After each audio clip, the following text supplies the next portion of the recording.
So businesses tend to copy almost everything, and they do it unknowingly, and they label it as a best practice. So if you see, you will be, for example, anyone who's doing an online business will be scrolling on their Instagram feed or a Facebook feed, and they will see an ad that they like, and without realizing, they would have copied it or borrowed inspiration from it and made another, oh, even I can do this. This guy must be getting some leads out of this, so maybe even I can try it. And then they'll almost instantly copy it. And which is where today you see the shelf life of advertising is dropped, because it just gets copied instantly. Now, they tend to copy and they're expecting a result that other person's presumably getting. We don't know whether the result is coming for the other person at all. There might be the worst performing ad, but you just liked it, you copied it. Businesses copy everything.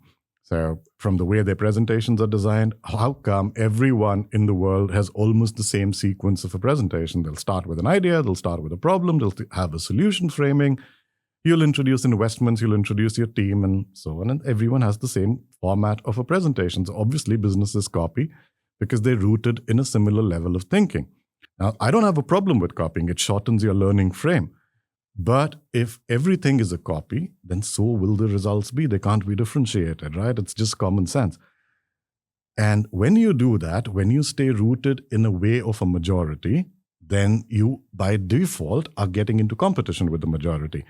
And when you're getting into the competition for the majority, the pie will split and will keep splitting and will keep splitting, and you'll end up with nothing. Now, it's not doing opposite for the sake of it, but it's reimagining a better way by which a potential client or customer can get a solution and and climb onto that solution.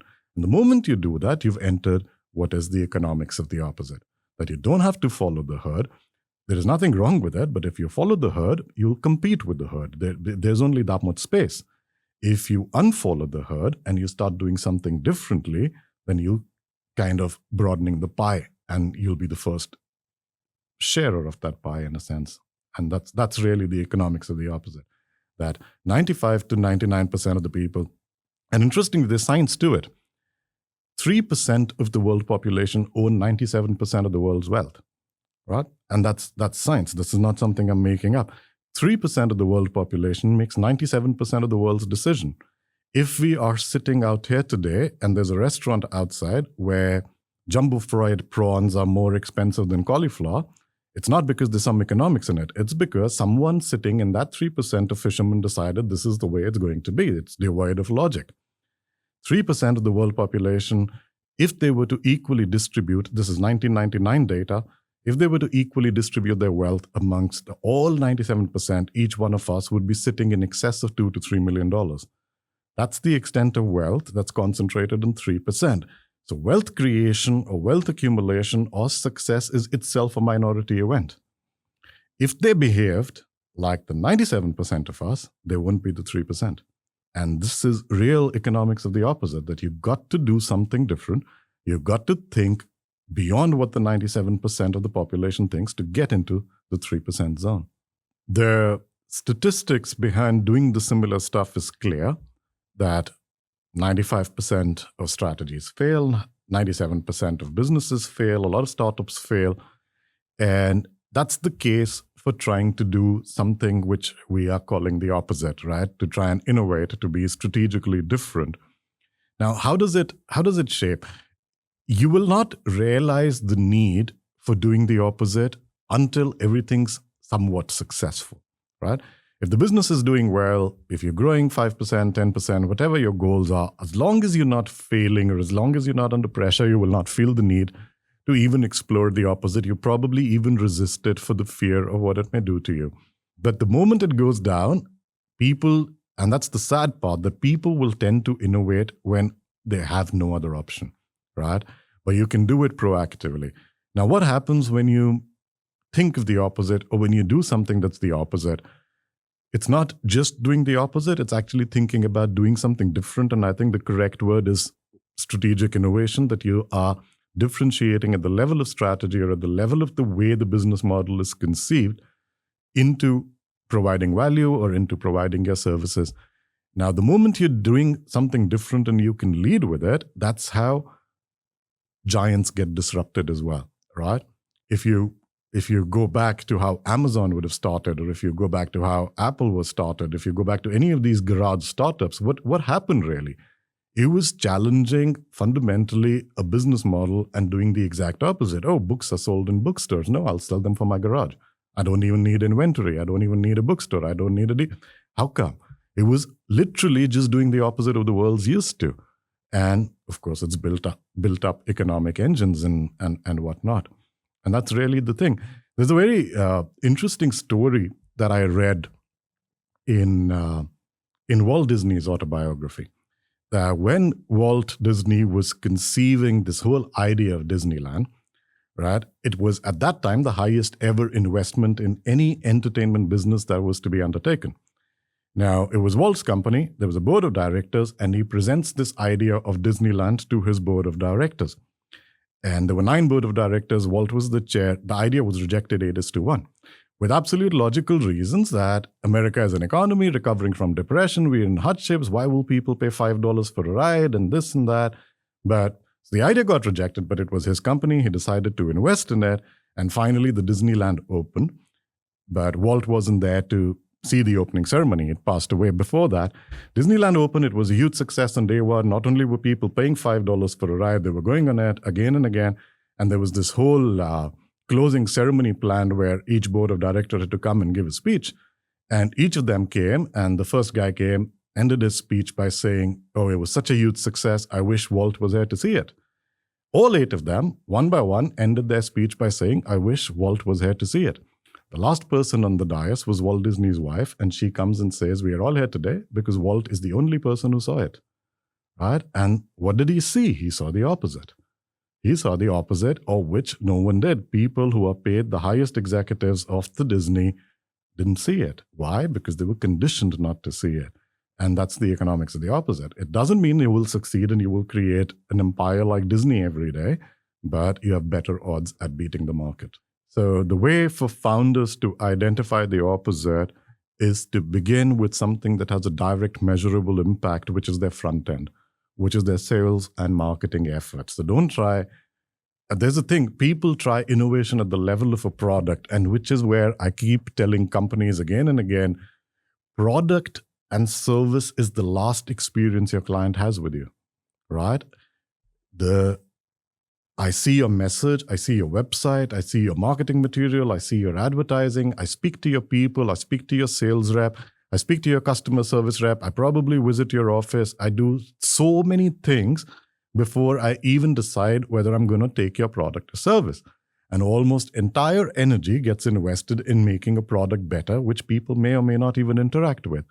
So the innovation needs to happen at the front end, is all the things that people see, which is where people don't even relate innovation to that kind of an effort.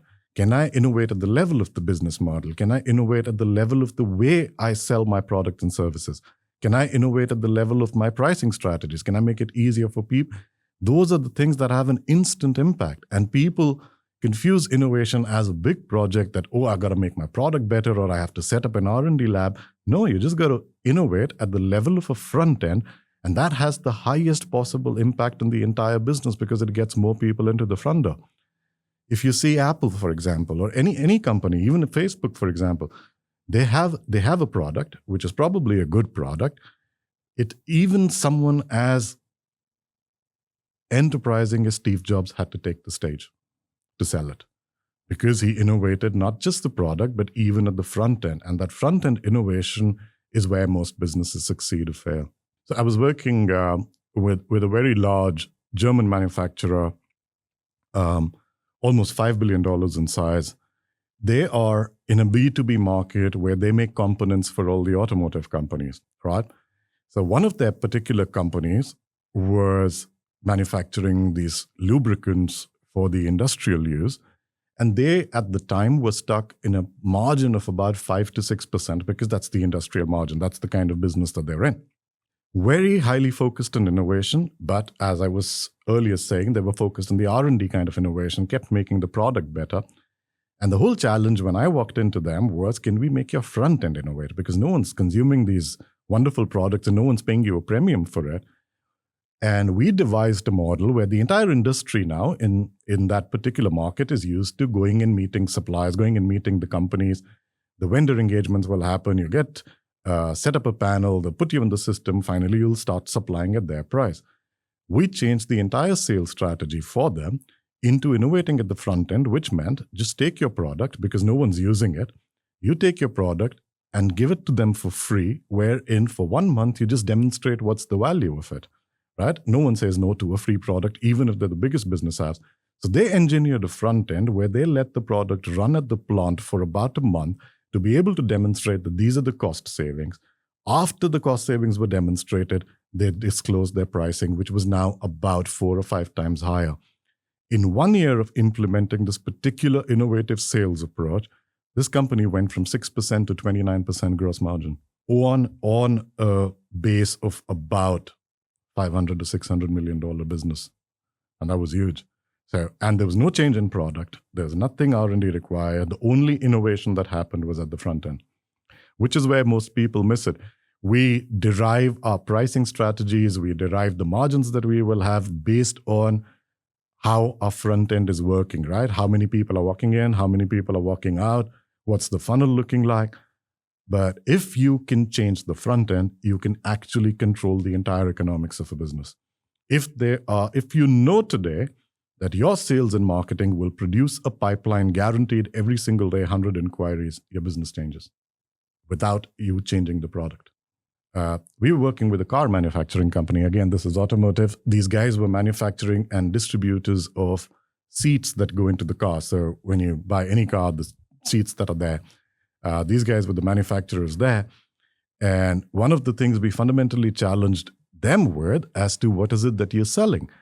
And constantly, this entrepreneur or this founder kept thinking that his business was the automobile industry. The moment he thought where else these seats are applicable, the whole new market opened up. So today, because that industry, they were margin stressed and stuff, and we were wanting to engineer a different front end, we engineered a different front end where we opened that particular marketing engine to anyone who needs a seat, anyone who is in that market.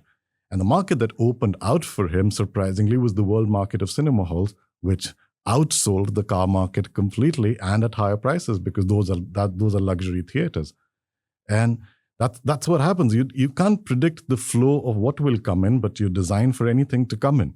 Businesses are not designed appropriately at the front end to get people to walk in and ask questions because they're so rigid about this is what we sell, this is the value, this is how you work, this is what we charge, this is how it will work. The moment you've defined it like that, there's only an X number or X kind of a person who can walk in. If you can open it out that anyone can walk in and ask a question, you open out the market. You can be in a niche, and you should be, because people have to identify with it, but that's the outcome of your the niche is the outcome of the product and service, right? The niche doesn't have to be the outcome of your front end. The niche, I mean, of course, if you are selling bananas, you wouldn't be advertising mangoes, but you have to have your front end, when I mean engineered into an innovative mindset, is to not follow what everyone else is doing, which is these hard line of offers and which is these proposing value at the end of it. You don't have to be so rigid at the front end. Be creative at the front end. What is the objective of the front end? It's like a door that people have to walk into, right? Is your door walkable? Is your door even opening? And you can be creative at the front end so that people walk in. Whether or not they choose to do business or not is a much later scenario.